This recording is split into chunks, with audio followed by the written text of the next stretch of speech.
वो चैनल को सब्सक्राइब कर ले और वीडियो को लाइक कर ले, ताकि जो भी यूजफुल वीडियोज है वो आपको टाइम टू टाइम मिल जाए। तो चलिए दोस्तों, बिना देरी के शुरू करते हैं। पहला सवाल है, कालीबंगा राजस्थान के किस जिले में स्थित है? तो दोस्तों सबसे पहले तो आपको ये पता होना चाहिए, कालीबंगा जो है ये एक सिंधी भाषा का शब्द है। कौन सी भाषा का शब्द है दोस्तों? सिंधी भाषा का शब्द है। और कालीबंगा का जो शाब्दिक अर्थ होता है वो होता है काली चूड़िया। कालीबंगा की जो खोज थी वो अमलानंद घोष के द्वारा 1952 में की गई थी।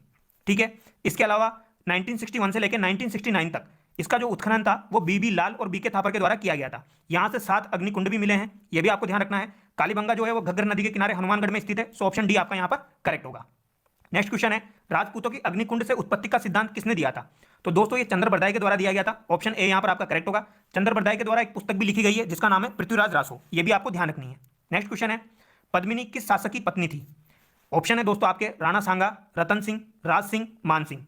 पद्मिनी जो थी वो रतन सिंह की पत्नी थी, ये भी आपको ध्यान रखना है। ठीक है, पद्मिनी आपको पता होगा 1303 में अलाउद्दीन खिलजी के द्वारा चित्तौड़गढ़ पर आक्रमण किया गया था, तब पद्मिनी के द्वारा ही जोहर किया गया था। ठीक है, और ये किनकी पत्नी है? रतन सिंह की पत्नी है। आपको एक चीज और ध्यान रखनी है, एक तो हो गया आपका पद्मिनी, एक हो जाएगा आपका पद्मावत। ठीक है, पद्मावत एक पुस्तक का नाम है जो कि मलिक मोहम्मद जायसी के द्वारा लिखी गई थी। कब लिखी गई थी? और ये 1540 में लिखी गई थी। ठीक है, अरबी भाषा में लिखी गई थी और मलिक मोहम्मद जायसी शेरशाह सूरी के दरबार में था, यह भी आपको ध्यान रखना है। ठीक है, नेक्स्ट क्वेश्चन है, पृथ्वीराज तृतीय ने किस वर्ष महोबा के चंदेल शासक को परास्त किया था? 1181 ईस्वी, 1182 ईस्वी, 1191 ईस्वी या 1192 ईस्वी? तो दोस्तों महोबा का चंदेल शासक था जिसका नाम था परमादिदेव, उसको परास्त किया गया था 1182 ईस्वी में। इसे ही हम तुमुल का युद्ध भी कहते हैं, यह भी आपको ध्यान रखना है। तुमुल का युद्ध कब हुआ था? 1182 में हुआ था। ठीक है, यहां पर परमादिदेव के 2 सेनापति थे, आला और उदल, वो दोनों मारे गए थे। यहां पर विजय किसकी हुई थी? पृथ्वीराज तृतीय की हुई थी। ठीक है, नेक्स्ट क्वेश्चन है, कृष्णा कुमारी किस राज्य की राजकुमारी थी? मेवाड़, जयपुर, मारवाड़, बीकानेर? तो दोस्तों कृष्णा कुमारी जो थी मेवाड़ राज्य की राजकुमारी थी। ऑप्शन ए यहां पर आपका बिल्कुल करेक्ट होगा। नेक्स्ट क्वेश्चन है, निम्नलिखित में से कौन पंचपीरों में शामिल नहीं है? तो आप लोगों को पता होगा, फाबू, हड़बू, रामदेव, मांगलिया, मेहा, पांचों पीर पधार जो गोगाजी जेहा। तो इसमें फाबू जी भी आगे, गोगाजी भी आगे, रामदेव जी भी आगे, बट तेजा जी जो है ये पंचपीरों में शामिल नहीं है। सो ऑप्शन डी यहां पर आपका करेक्ट होगा। नेक्स्ट क्वेश्चन है, तेजा जी का जन्म किस जिले में हुआ था? तो दोस्तों तेजा जी का जन्म जो हुआ है वो खड़नाल नागौर में हुआ है। सो ऑप्शन ए यहां पर आपका बिल्कुल करेक्ट होगा। और तेजा जी को काला बाला का देवता भी कहा जाता है, यह भी आपको ध्यान रखना है। इसके अलावा तेजा जी का जो गोत्र था वो धोलिया गोत्र था। धोलिया गोत्र के कारण इन्हें धोलिया वीर भी कहा जाता है। क्या कहा जाता है दोस्तों? धोलिया वीर भी कहा जाता है, यह भी आपको ध्यान रखना है। ठीक है, नेक्स्ट है, धन्ना किसके शिष्य थे? कबीर के, रामानंद के, पीपा के, दादू के? तो धन्ना जो थे वो रामानंद जी के शिष्य थे। सो ऑप्शन बी यहां पर आपका बिल्कुल करेक्ट होगा। धन्ना जी का जो जन्म था वो धुवन गांव टोक में हुआ था और इनकी जो प्रधान पीठ है वो भी धुवन गांव टोक में स्थित है। ठीक है, नेक्स्ट क्वेश्चन है, विश्नोई संप्रदाय के प्रवर्तक कौन थे? असनाथ जी, लालदास जी, जाम्बो जी या फिर कबीर जी? तो दोस्तों विश्नोई संप्रदाय के प्रवर्तक कौन हो जाएंगे? जाम्बो जी थे। ऑप्शन बी यहां पर बिल्कुल करेक्ट होगा। और इनका जन्म पीपासर नागौर में हुआ था, यह भी आपको ध्यान रखना है। और इनकी माता का नाम हंसा जी था, पिता का नाम लोहट जी था। ठीक है, विश्नोई संप्रदाय यानी कि 20+9 बिश्नोई, तो इनके 29 नियम थे, ये आपको ध्यान रखना है। ठीक है, नेक्स्ट क्वेश्चन है, भ्रतहरि का मेला किस जिले में भरता है? अलवर में, शिखर में, बूंदी में या फिर उदयपुर में? तो दोस्तों भ्रतहरि का मेला अलवर में भरता है। ऑप्शन ए यहां पर बिल्कुल करेक्ट होगा। नेक्स्ट क्वेश्चन है, बूंदी में कजली तीज का पर्व किस माह में मनाया जाता है? श्रावण में, फाल्गुन में, चैत्र में या फिर भाद्रपद में? तो दोस्तों कजली तीज मतलब बड़ी तीज हो जाएगी, तो बूंदी में कजली तीज का महोत्सव जो है वो भाद्रपद में मनाया जाता है। ऑप्शन डी यहां पर बिल्कुल करेक्ट होगा। अगर आपसे जयपुर पूछा जाए तो फिर आपका श्रावण करेक्ट होगा। नेक्स्ट क्वेश्चन है, राजस्थान में लट्ठमार होली कहां खेली जाती है? श्री महावीर जी, सालासर, पुष्कर या फिर केला देवी? तो दोस्तों लट्ठमार होली जो है श्री महावीर जी करौली में खेली जाती है। सो ऑप्शन ए यहां पर आपका बिल्कुल करेक्ट होगा। नेक्स्ट क्वेश्चन है, निम्नलिखित में से कौन सा त्योहार ईसाई धर्म से संबंधित नहीं है? तो दोस्तों गुड फ्राइडे भी ईसाई धर्म से संबंधित है, क्रिसमस भी ईसाई धर्म से संबंधित है, ईस्टर भी ईसाई धर्म से संबंधित है। तो यहां पर जो आपका आंसर हो जाएगा वो हो जाएगा नौरोज। ठीक है, ऑप्शन डी यहां पर बिल्कुल करेक्ट होगा। नेक्स्ट क्वेश्चन है, सुमेलित करना है। यहां पर मेले दिए हुए हैं, यहां पर स्थान दिया हुआ है। ठीक है, कल्याण जी का मेला कहां पर लगता है दोस्तों? डिग्गी में लगता है। कपिल मुनि का मेला कहां पर लगता है? कोलायत में लगता है। श्री महावीर जी का मेला सवाई माधोपुर में लगता है। और कर्णी माता का मेला देशनोक बीकानेर में लगता है। और आपको एक और चीज ध्यान रखनी है, कल्याण जी का मेला जो डिग्गी में लगता है यह विष्णु जी को समर्पित है, यह भी आपको ध्यान रखना है। ठीक है, नेक्स्ट क्वेश्चन है, कसुमल कौन सा रंग होता है? कसुमल जो है दोस्तों वो लाल रंग होता है। सो ऑप्शन ए यहां पर आपका बिल्कुल करेक्ट होगा। नेक्स्ट क्वेश्चन है, तो रुको रुको रुको दोस्तों, इस ऐड को इसकी कौन सा स्थान गोटा उद्योग के लिए प्रसिद्ध है?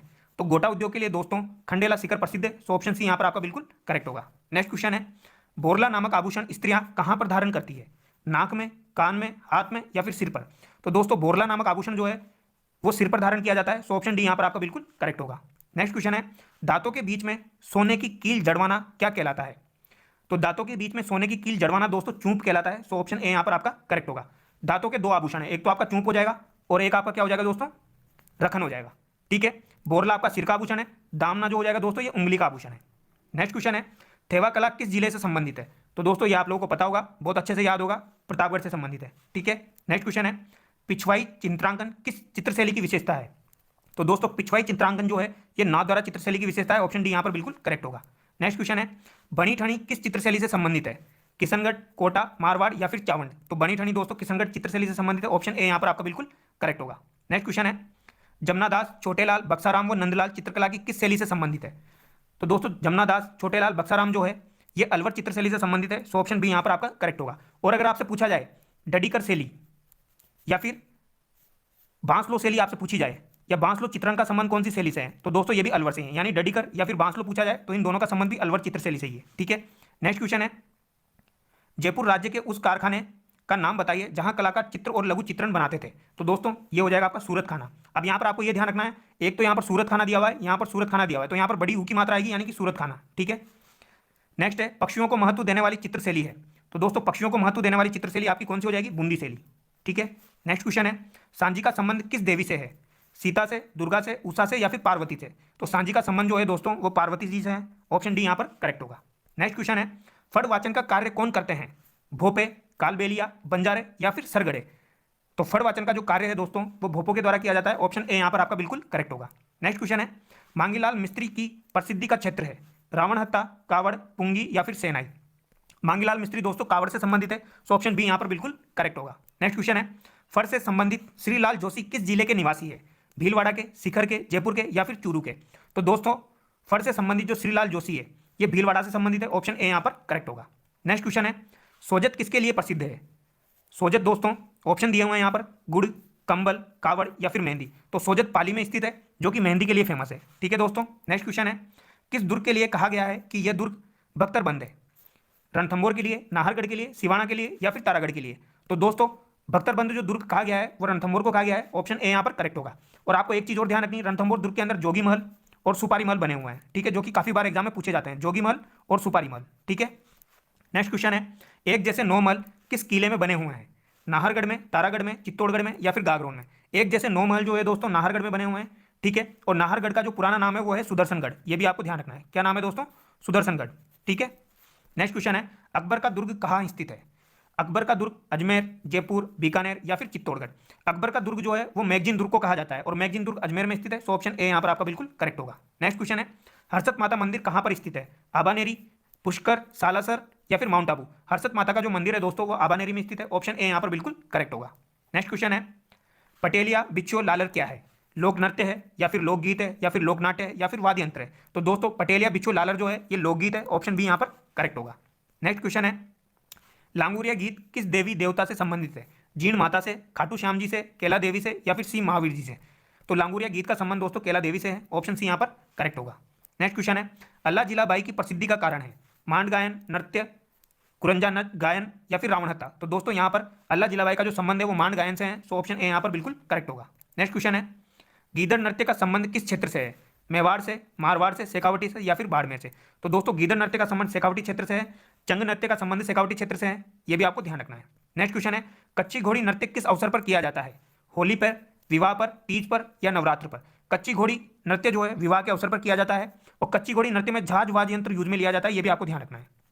ठीक है, और कच्ची घोड़ी नृत्य जब किया जाता है तो इसमें फूल के खिलने और मुरझाने का आभास होता है। ये भी आपको ध्यान रखना है। ठीक है, नेक्स्ट है, ढोल नृत्य किस जिले से संबंधित है? जालोर से, सीकर से, जयपुर से या फिर प्रतापगढ़ से? ढोल नृत्य का संबंध जालोर से है और ढोल नृत्य जो है ये थाकना शैली में किया जाता है। कौन सी शैली में किया जाता है दोस्तों? थाकना शैली में किया जाता है। और ढोल नृत्य को प्रसिद्ध करने का जो श्रेय है वो जय नारायण व्यास को जाता है। ये भी आपको ध्यान रखना है। ठीक है, किसको जाता है? जय नारायण व्यास को। नेक्स्ट है, लच्छी राम का संबंध किस लोक नाट्य से है? शेखावटी ख्याल से, कुचामनी ख्याल से, जयपुरी ख्याल से या फिर हेला ख्याल से? तो लच्छी राम का जो संबंध है वो कुचामनी ख्याल से है। ऑप्शन बी यहाँ पर करेक्ट होगा। या फिर आपसे ऐसे भी पूछा जा सकता है कुचामनी ख्याल के प्रवर्तक कौन है? तो वो लच्छी राम जी हो जाएंगे। बट प्रसिद्ध कलाकार आपसे पूछे जाए तो फिर वो उगम राज जी हो जाएंगे। ये भी आपको ध्यान रखना है। ठीक है, प्रवर्तक तो लच्छी राम जी है, प्रसिद्ध कलाकार उगम राज जी है। नेक्स्ट है, चार बेद कहाँ का प्रसिद्ध लोकनाट्य है? दौसा का, टोंक का, जैसलमेर का या फिर कोटा का? तो दोस्तों चार बेद जो है ये टोंक का प्रसिद्ध लोकनाट्य है। ऑप्शन बी यहाँ पर आपका करेक्ट होगा। और ये पश्तो शैली में उपस्थित किया जाता है। ये भी ध्यान रखना है आपको। नेक्स्ट है, बातारी फुलवारी किसकी रचना है?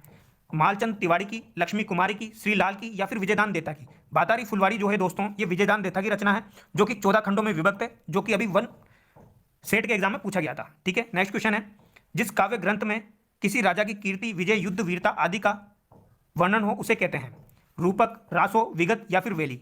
तो दोस्तों जिसमें कीर्ति, विजय, युद्ध, वीरता आदि का वर्णन हो उसे हम क्या कहते हैं, उसे हम रासो कहते हैं। ऑप्शन बी यहाँ पर आपका करेक्ट होगा। नेक्स्ट क्वेश्चन है, मेयो कॉलेज की स्थापना किस वर्ष में हुई थी? यानी कि मेयो कॉलेज की स्थापना कब की गई? 1874 ईस्वी में, 1875 में, 1876 में या फिर 1877 में? मेयो कॉलेज की स्थापना 1875 ईस्वी में की गई थी। ऑप्शन बी यहाँ पर आपका बिल्कुल करेक्ट होगा। नेक्स्ट क्वेश्चन है, केवलादेव घना पक्षी राष्ट्रीय उद्यान किस जिले में स्थित है? भरतपुर में, धौलपुर में, बूंदी में या फिर सवाई माधोपुर में? केवलादेव घना पक्षी राष्ट्रीय उद्यान दोस्तों भरतपुर में स्थित है। ऑप्शन ए यहाँ पर आपका करेक्ट होगा। अगर आपसे पूछा जाए बंद बारेटा बांध कहाँ पर स्थित है, तो बंद बारेटा बांध जो है वो भी आपका भरतपुर में स्थित है और कुकुंद नदी पर बना हुआ है। ठीक है। नेक्स्ट है, किस गढ़ के लिए जेम्स टोड ने कहा था यदि उन्हें राजस्थान में एक जागीर की पेशकश की जाए तो वह इस गढ़ को चुनेंगे? ठीक है, तो भैसोरगढ़ दुर्ग के लिए कर्नल टोड ने कहा था अगर उन्हें राजस्थान की एक जागीर पेशकश की जाए तो वो भैसोरगढ़ दुर्ग को चुनेंगे। भैसोरगढ़ जल दुर्ग की श्रेणी में आता है, ये भी आपको ध्यान रखना है। ठीक है दोस्तों। नेक्स्ट क्वेश्चन है, हवा महल का निर्माण किसने करवाया था? तो दोस्तों हवा महल का निर्माण 1799 ईस्वी में प्रताप सिंह के द्वारा किया गया था और ये 5 मंजिला इमारत है। ठीक है। नेक्स्ट क्वेश्चन है, श्रद्धानाथ जी का आश्रम कहाँ स्थित है? शिखर में, नागौर में, चूरू में या फिर अलवर में? श्रद्धानाथ जी का आश्रम जो है दोस्तों शिखर में स्थित है। ठीक है, लक्ष्मणगढ़ तहसील में स्थित है और NH11 पे स्थित है, ये भी आपको ध्यान रखना है। ठीक है। नेक्स्ट क्वेश्चन है, स्वामी केशवानंद का जन्म किस जिले में हुआ? तो स्वामी केशवानंद का जन्म मंगलूना शिखर में हुआ है। सो ऑप्शन ए यहाँ पर आपका करेक्ट होगा। नेक्स्ट क्वेश्चन है, जयपुर फुट के जनक कौन थे? Doctor PK Shetty, doctor PK Agarwal, doctor Ashok, doctor VC Rai? तो दोस्तों जयपुर फुट के जनक जो है वो डॉक्टर PK सेट्टी है। ऑप्शन ए यहाँ पर आपका बिल्कुल करेक्ट होगा। नेक्स्ट क्वेश्चन है, इंसान पहले इंसान फिर हिंदू या मुसलमान, यह संदेश किसका है? आचार्य तुलसी का, कविराज श्यामलदास का, कोमल कोठारी का या फिर कन्हैयालाल सेठिया का? तो दोस्तों ये इंपॉर्टेंट क्वेश्चन है।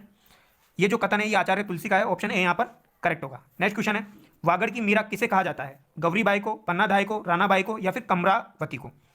तो यहाँ पर वागड़ की मीरा गौरीबाई को कहा जाता है। ऑप्शन ए यहाँ पर आपका बिल्कुल करेक्ट होगा। नेक्स्ट क्वेश्चन है, परमवीर चक्र से सम्मानित होने वाले प्रथम राजस्थानी हैं?